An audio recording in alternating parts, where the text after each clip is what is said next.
Bring an end to airborne contaminants in your car with the new cabin filter from Filterheads.com.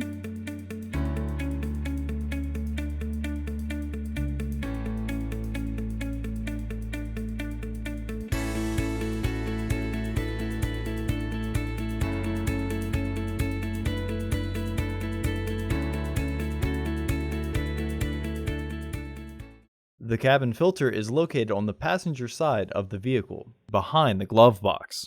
Open the glove box. Unhook the dampener arm.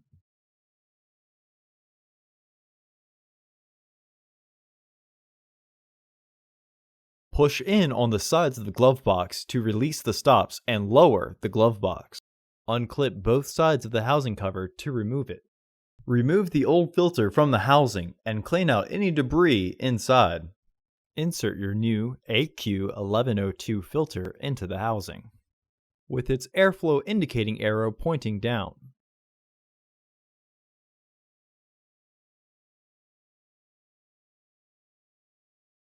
Reinstall the housing cover.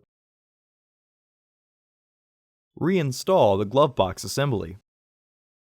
Hook the dampener arm back onto the glove box.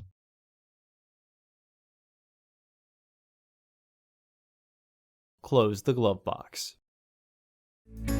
Visit our website to order your filter to ensure that it fits.